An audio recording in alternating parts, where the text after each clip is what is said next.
في سنة من السنين كوريا الجنوبية بعتت صاروخ للقمر، بس للأسف الرحلة ما كملتش وانفجر في الجو، وكل اللي عليها ماتوا. وده اللي خلى كوريا تصمم تاني علشان تعالج الخطأ وتبعت رحلة جديدة للفضاء. لكن برضو ما كانش مكتوب لهم ان هم ينجحوا، علشان الطقس والرياح كانوا بيمثلوا خطر على الرحلة. ومش كده وبس، ده رواد الفضاء اكتشفوا أخطاء في المركبة الفضائية وقدروا ان هم يعالجوا جزء منها، بس اخيرا قدروا ان هم يوصلوا لقرب القمر. بس الأخطاء اللي كانت في المركبة الفضائية كانت لسه ما اتعالجتش، علشان كده رواد الفضاء خرجوا براها علشان يحاولوا يصلحوها. والعلماء تحت في الوكالة كانوا بيحاولوا يتابعوهم ويطمنوا عليهم.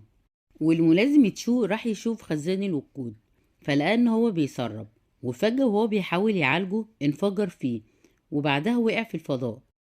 ولما جه القائد ليه علشان يصلحه، برضه انفجر فيه ووقع هو كمان، بس كان رابط نفسه في حبل واتشعلق في الحبل.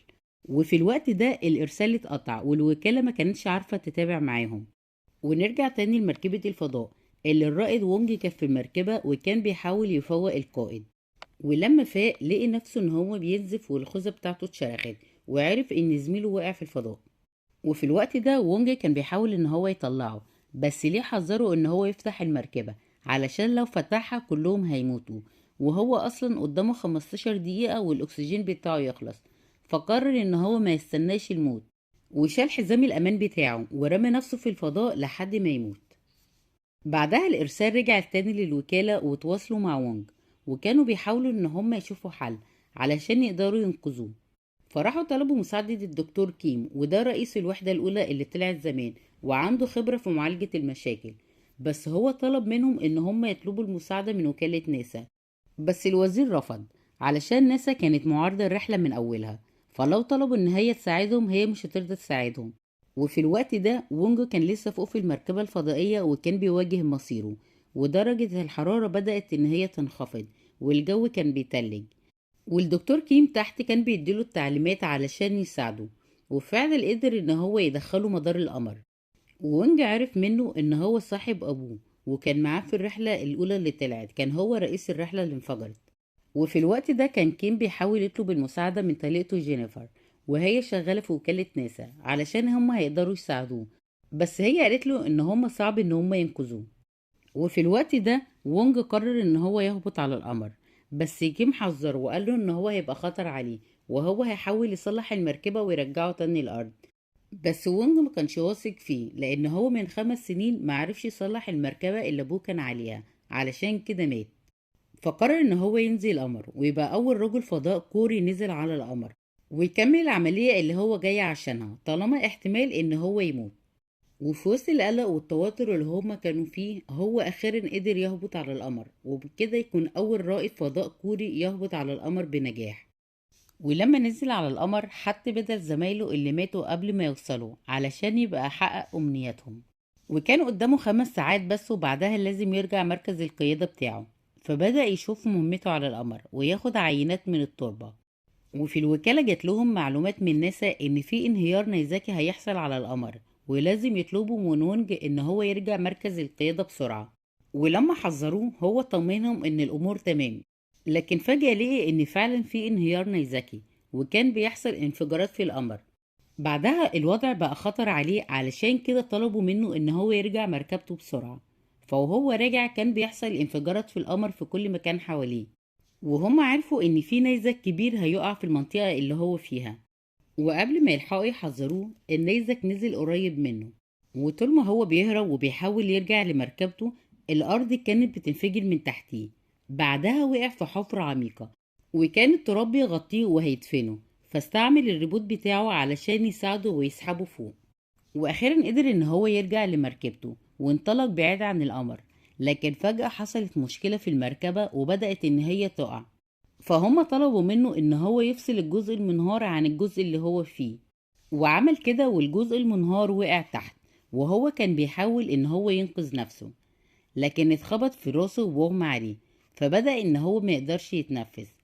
فلبس الخوذة بسرعة وبدأ ان هو يتنفس تاني. بعدها داخ واغمى عليه، والاتصال فصل، وهما كلهم حسوا باليأس وإن خلاص مش هيقدروا ينقذوه. وكيم روح بيته وكان عايز ينتحر، علشان لا قدر ينقذ صاحبه ولا قدر ينقذ ابن صاحبه.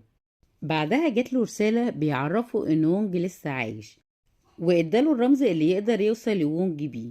وفي الوقت ده وونج كان بدأ يفوق، وكيم راح لمكتبه وفتح أجهزته وقدر ان هو يوصل لوونج، وهو كان سمعه وصور له فيديو فحطه على اليوتيوب علشان الناس يعرفوا ان هو لسه عايش.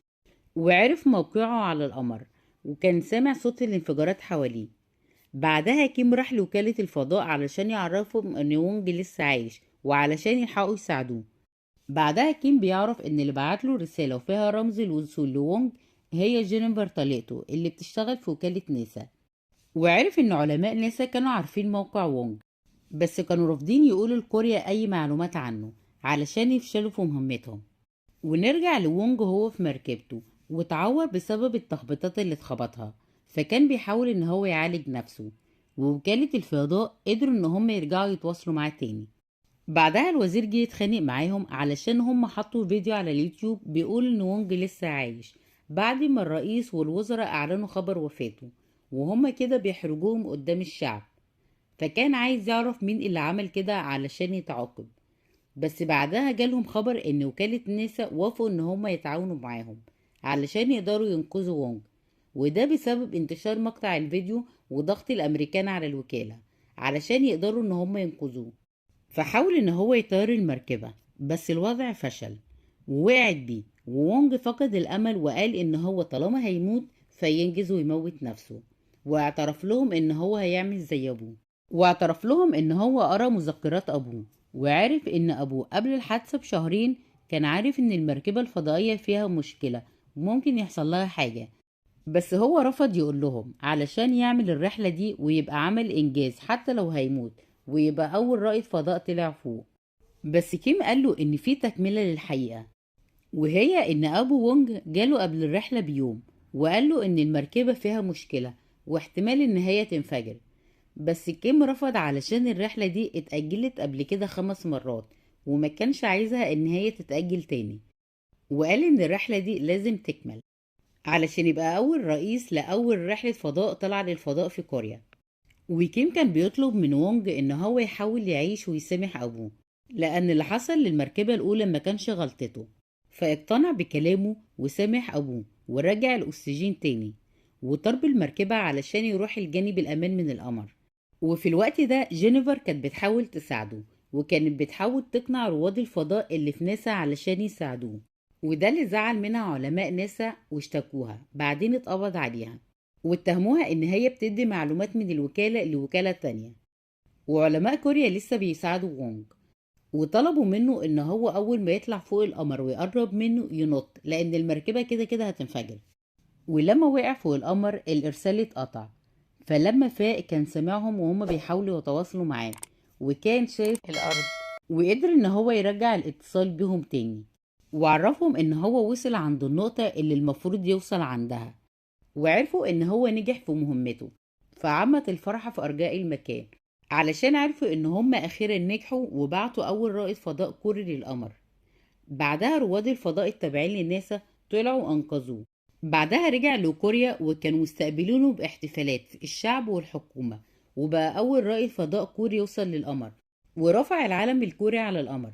بعدها الحكومة الأمريكية كافئت جينيفر وعينتها مديرة لوكالة ناسا علشان بفضلها قدرت إن هي تساعد وونج وأنقذته. وبس كده يكون خلص ملخص فيلمنا.